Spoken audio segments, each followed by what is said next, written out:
الحمد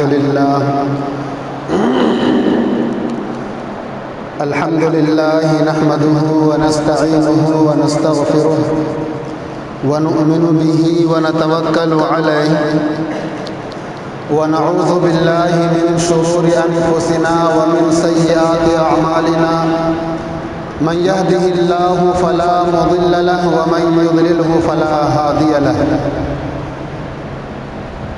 أما بعد أعوذ بالله من الشيطان الرجيم بسم الله الرحمن الرحيم. يا أيها الذين آمنوا كتب عليكم الصيام كما كتب على الذين من قبلكم لعلكم تتقون.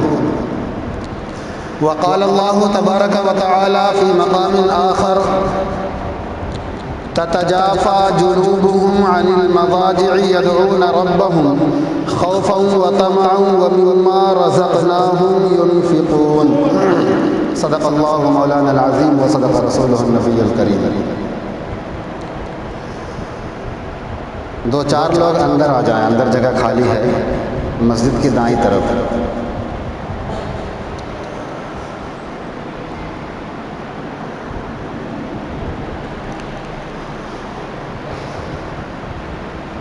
میرے محترم مصلیان کرام اور عزیز ساتھی،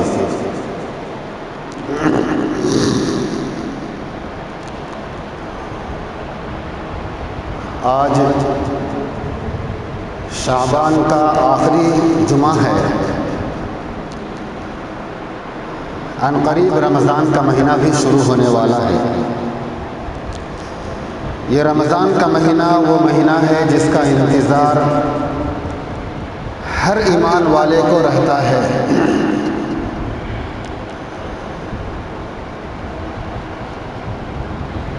یہ مہینہ بہت ہی برکت والا ہے، عظمت والا مہینہ ہے، رحمت والا مہینہ ہے. اس مہینے میں اللہ رب العزت اپنے بندوں کی طرف خصوصی توجہ فرماتے ہیں.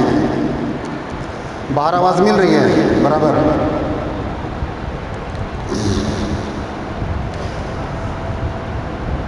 حضور صلی اللہ علیہ وسلم کا اس مہینے کے آنے سے پہلے کیا معمول تھا اور ہمیں کیا کرنا چاہیے، ان چیزوں کو جاننا ضروری ہے تاکہ آنے والے مہینے کا استقبال ہم اچھے سے کر سکیں اور اس کے اندر عبادت اچھے سے کر سکیں. حضور صلی اللہ علیہ وسلم شعبان کے آخر میں، یعنی جو مہینہ ابھی چل رہا ہے اس مہینے کے آخر میں، جیسا کہ ابھی اس مہینے کا بالکل آخر ہی ہے، آج غالباً 28 تاریخ ہے، کل 29 ہے، بہت ممکن ہے کہ کل چاند ہو جائے ورنہ پرسوں تو ہونا ہی ہے.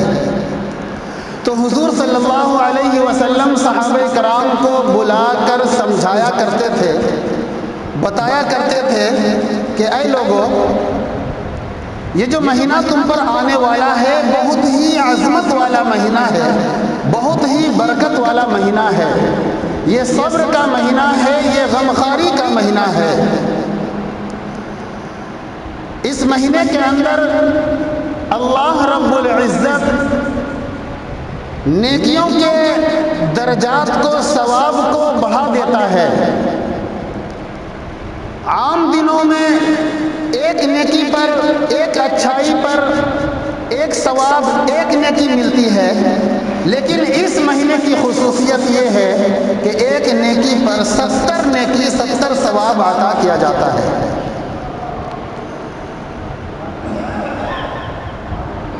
بات نہ کریں، بات توجہ سے سنیں.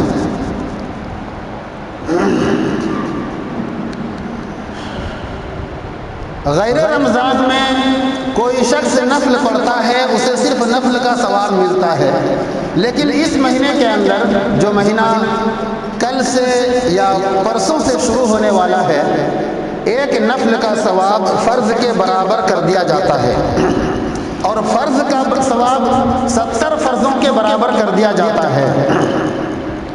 یہ مہینہ جو آ رہا ہے یہ غفلت میں گزارنے کا مہینہ نہیں ہے. جس طرح سے ہم 11 سال آرام سے سوتے رہتے آرام سے دنیاوی کاموں میں مشغول ہو کر گزار دیتے ہیں، یا یوں ہی لغویات میں پڑھ کر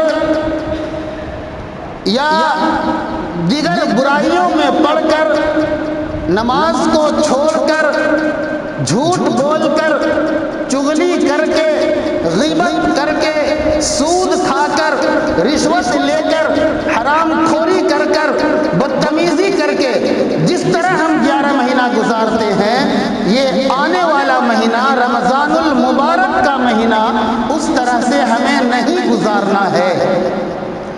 اگر ہم جس طرح سے 11 مہینے کے اندر ہم نے زندگی گزاری ہے، اسی طرح سے اس مہینے کے اندر بھی زندگی گزارتے ہیں، آنے والے رمضان کی قدر نہیں کرتے ہیں، تو یہ ہماری بہت بڑی بد نصیبی ہے اور ہماری ہلاکت میں ذرہ برابر بھی شک و شبہ نہیں ہے۔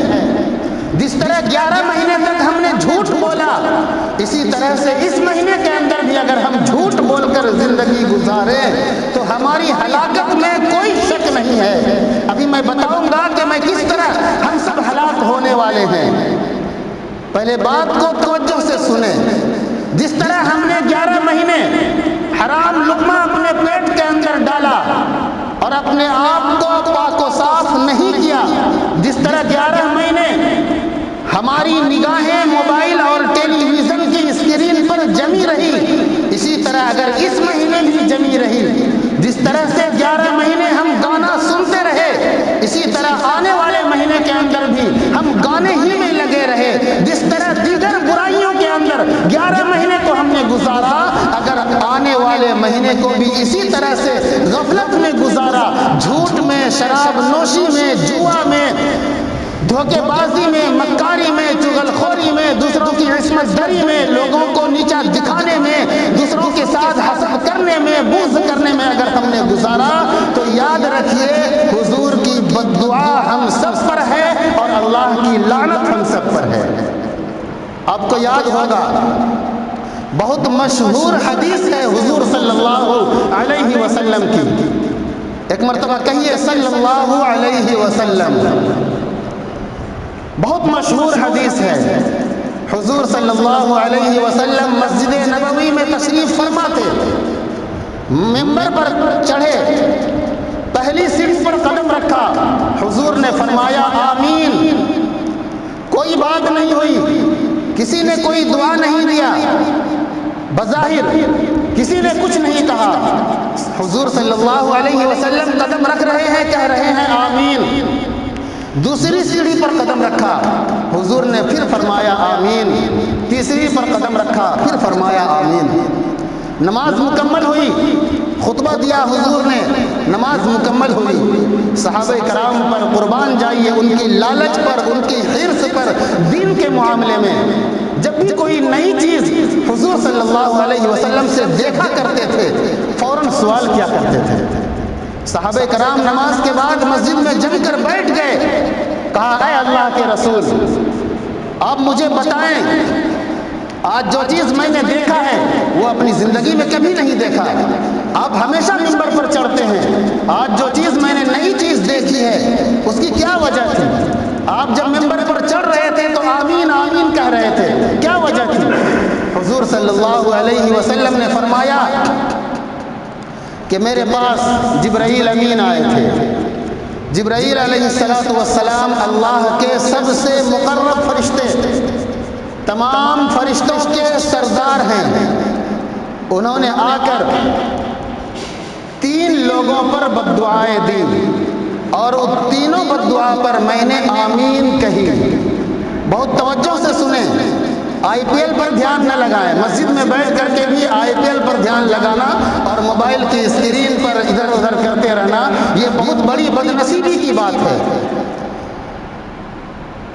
میرے بھائی، حضور صلی اللہ علیہ وسلم نے فرمایا کہ ابھی میرے پاس جبرائیل امین آئے تھے اور انہوں نے 3 لوگوں پر بد دعا کی اور تینوں پر میں نے آمین کہہ دی۔ کیا بد دعا کیا؟ حضور نے فرمایا کہ پہلا بد دعا یہ کیا ابراہیم حضرت جبرائیل علیہ السلام نے کہ اے اللہ کے رسول ہلاک ہو جائے وہ شخص، برباد ہو جائے وہ شخص جو اپنے والدین کو، دونوں کو یا دونوں میں سے کسی ایک کو بڑھاپے کی عمر میں پائے اور ان کی خدمت کر کے اپنے آپ کو جنت کا مستحق نہ بنا لے۔ والدین بوڑھے ہو گئے ہوں اور اولاد ان کی خدمت کر کے اپنے آپ کو جنت کا مستحق نہ بنا لے، وہ ہلاک ہو جائے۔ حضور صلی اللہ علیہ وسلم نے فرمایا آمین۔ دوسری بد دعا جبرائیل علیہ السلام نے دی، کہا اے اللہ کے رسول، ہلاک ہو جائے، تباہ ہو جائے، برباد ہو جائے وہ شخص جو آپ کا نام سنے، محمد آپ کا نام سنے اور یہ نہ کہے صلی اللہ علیہ وسلم، یعنی آپ کا نام سن کر درود نہ پڑھے، وہ بھی ہلاک ہو جائے۔ حضور نے فرمایا آمین۔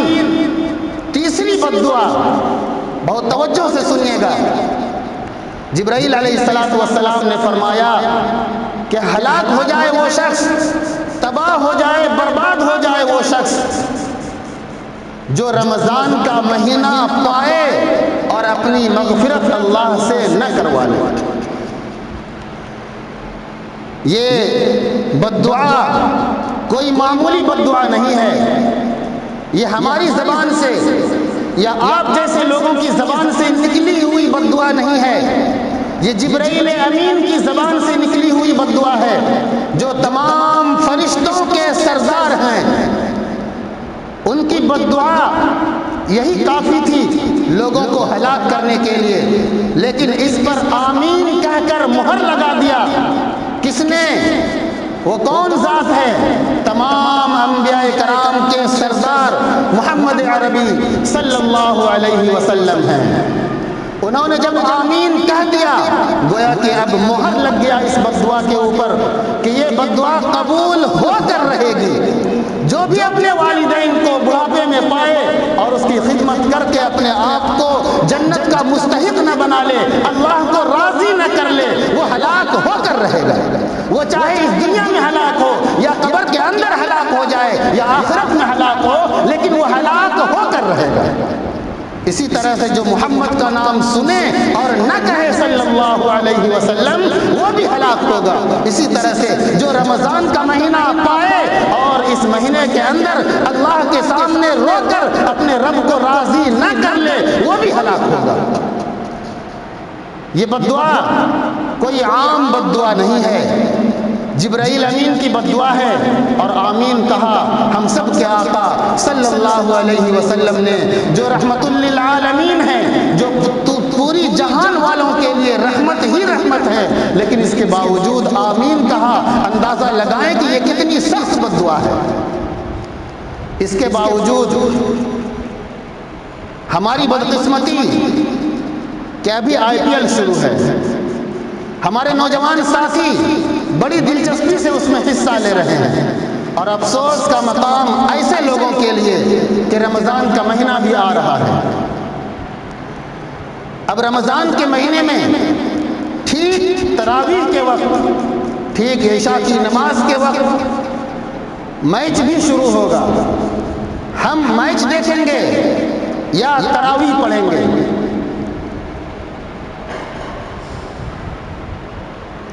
ہم خود یہ سوچیں کہ ہم اللہ کو اس مہینے میں راضی کریں گے یا ہم میچ دیکھیں گے۔ خیر، اس بد دعا کو اپنے ذہن میں رکھیں اور سوچیں کہ ہمیں اس مہینے کے اندر کتنی عبادت کرنی ہے کہ ہمارا اللہ ہم سے راضی ہو جائے۔ اللہ رب العزت اس مہینے کے 3 حصے کیے ہیں۔ حضور نے فرمایا کہ پہلا حصہ رحمت ہے، دوسرا حصہ مغفرت ہے اور تیسرا حصہ جہنم سے آزادی کا ہے، چھٹکارے کا ہے، خلاصی کا ہے۔ اس مہینے کے اندر اللہ رب العزت کی جانب سے تمام بندوں پر کچھ انعامات ہوتے ہیں۔ رمضان کے مہینے کی تیاری ہم نے شروع کر دی ہوگی، کیا افطاری کرنا ہے، کیا سحری کرنا ہے، سب کچھ کا انتظام بھی کر لیا ہوگا۔ نہیں کیا ہوگا تو یہاں سے جانے کے بعد آج سے کل تک میں انشاءاللہ کر ہی لیں گے۔ لیکن بہت دھیان سے سننے اور دل میں رکھنے کی بات یہ ہے کہ رمضان کا مہینہ صرف افطاری کرنے کے لیے نہیں آتا ہے. رمضان کا مہینہ صرف عمدہ کھانا بنا کر کھانے کے لیے نہیں آیا ہے. رمضان کا مہینہ گوشت پلاؤ اور بریانی کھانے کے لیے نہیں آیا. رمضان کا مہینہ عبادت کرنے کے لیے آیا ہے. رمضان کا مہینہ بھوک کا احساس دلانے کے لیے آیا ہے، تاکہ ہم یہ محسوس کریں کہ دنیا کے اندر جو غریب طبقے کے لوگ ہیں ان پر پورے سال کیا بیتتی ہوگی. اس مہینے کے اندر ہمیں بھوکا رکھ کر اللہ کو خوشی نہیں ملتی. یہ ہمارے فائدے کے لیے ہے، تاکہ ہم نے اپنی زندگی کے اندر 11 مہینے تک جو گناہ کیے ہیں اس مہینے کے اندر نیکی کر کے اپنے آپ کو پاک و صاف کر لیں، اپنے اللہ کو راضی کر لیں. بہت افسوس ہوتا ہے ایسے لوگوں پر کہ رمضان کے مہینے میں بلا وجہ بلا عذر روزہ چھوڑ دیتے ہیں. ایک روزے کی فضیلت کتنی بڑی ہے کہ کوئی شخص اگر جان بوجھ کر چھوڑ دے یا توڑ دے بلا کسی شرعی عذر کے، اس کے بعد علماء نے لکھا کہ پوری زندگی اگر وہ روزہ رکھتا رہے تو اس ایک روزے کا بدلہ نہیں ہو سکتا ہے. اب اندازہ لگائیں کہ کتنی بڑی نیکی اللہ کی طرف سے بندے کو ملتی ہے اس ایک روزے کے بدلے کہ ہم پوری زندگی روزہ رکھتے رہیں. اس ایک روزے کا بدل، اس ایک روزے کے بدلے جو ثواب ہمیں ملتا وہ ہمیں نہیں مل سکتا ہے. اس مہینے کے اندر اللہ رب العزت نے دین کے روزے کو فرض بنایا اور رات کی عبادت یعنی تراویح، تہجد وغیرہ کو سنت قرار دیا. اب کچھ لوگ بلکہ اکثر لوگ تراویح میں، عشاء کی نماز میں عام طور پر کتنا وقت لگتا ہے؟ 10 سے 15 منٹ. تراویح میں عام طور پر 1 گھنٹہ. تراویح میں خوب لیٹ ہوا تو 1 گھنٹہ. لیکن افسوس ہوتا ہے اپنے آپ پر کہ وہ 1 گھنٹہ بھی ہم کھڑے نہیں رہ سکتے ہیں. دنیا کی مثال لے لیجئے، آپ کہیں لائن میں لگے ہوں یا کہیں جا رہے ہوں، ڈاکٹر وغیرہ کے یہاں گئے ہوں، یا کہیں آپ ٹرین کا سفر کرنے والے ہوں، ٹرین لیٹ ہو، آپ ٹرین کا گھنٹوں انتظار کر لیں گے. 1 گھنٹہ، 1.5 گھنٹہ، 2 گھنٹہ برباد کر لیں گے. ڈاکٹر کے یہاں آپ جائیں گے تو وہاں پر بھی اگر دن بھر کا چکر لگ جائے تب بھی کوئی بات نہیں، افسوس نہیں ہوتا. لیکن جب ہم مسجد پہنچتے ہیں اور تراویح میں اگر روزانہ 1 گھنٹہ لگ رہا ہے، کسی دن 1 گھنٹہ 10 منٹ لگ گیا تو لوگوں کی جان نکلنے لگتی ہے.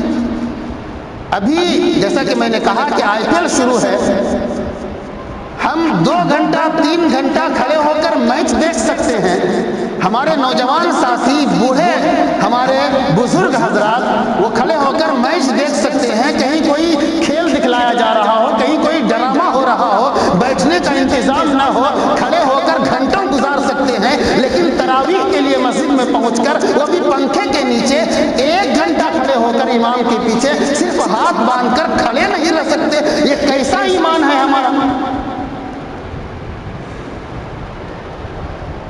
ہمارا ایمان حقیقت میں بہت کمزور ہو چکا ہے.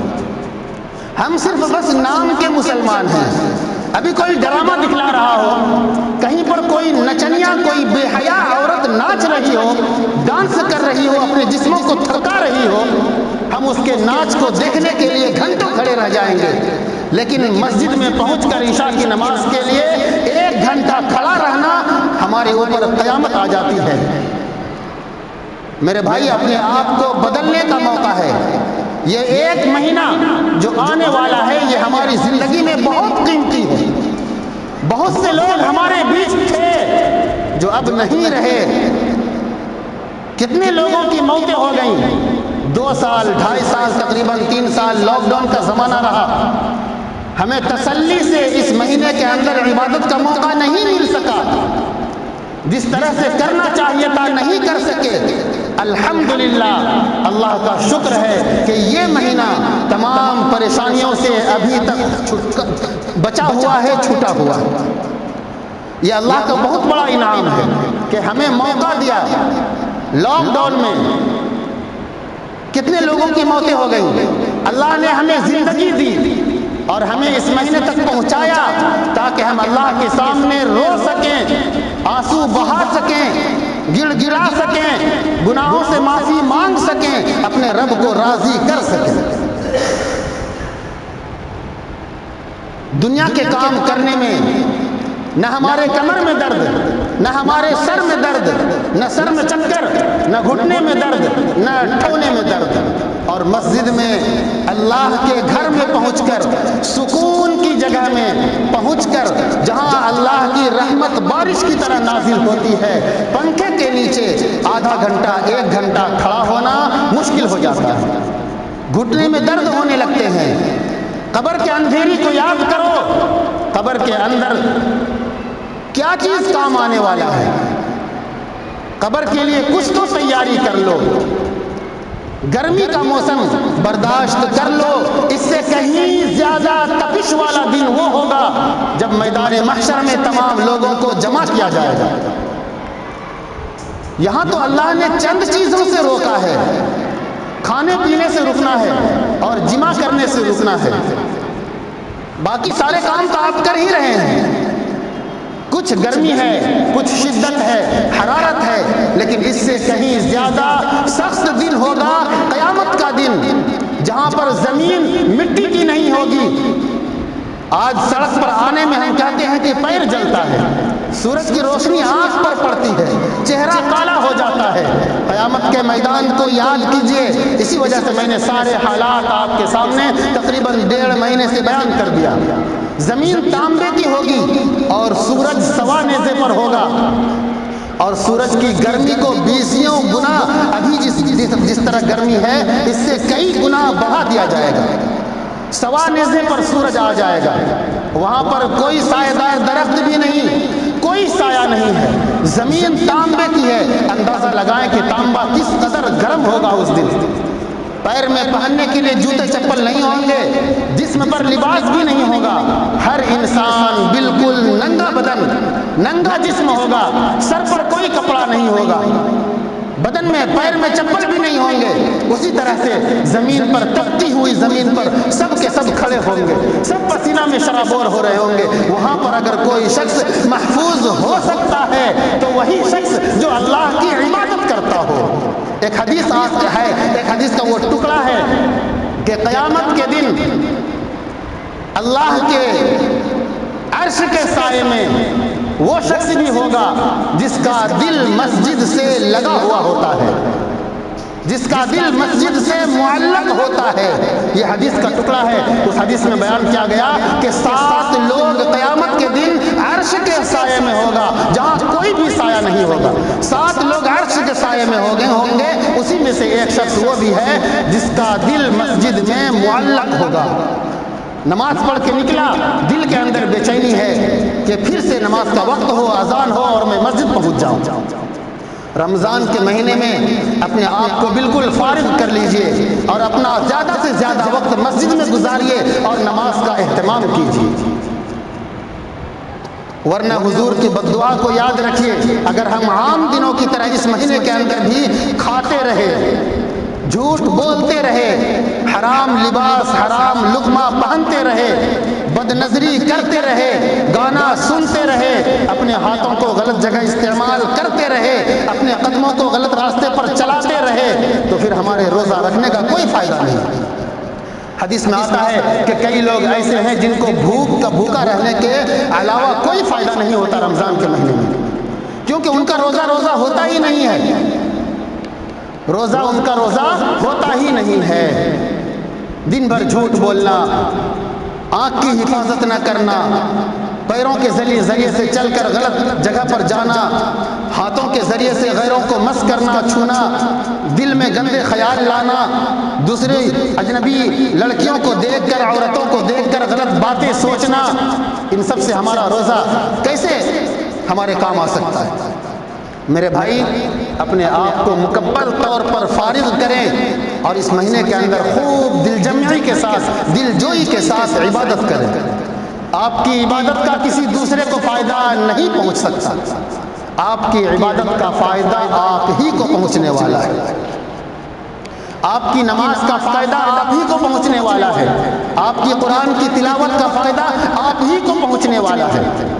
ہم میں سے کتنے حضرات ابھی ایسے ہوں گے، کچھ وقت لوں گا، گھڑی مت دیکھیے، ہم میں سے کتنے حضرات ابھی ایسے ہوں گے جنہوں نے پچھلے رمضان میں قرآن کھولا ہوگا، اب شاید اس رمضان میں کھولیں گے؟ کیوں؟ کلام پاک گھروں کو سجانے کے لیے نازل ہوا ہے کیا؟ قرآن کے اندر اللہ کا میسج ہے کہ ہم زندگی کیسے گزاریں۔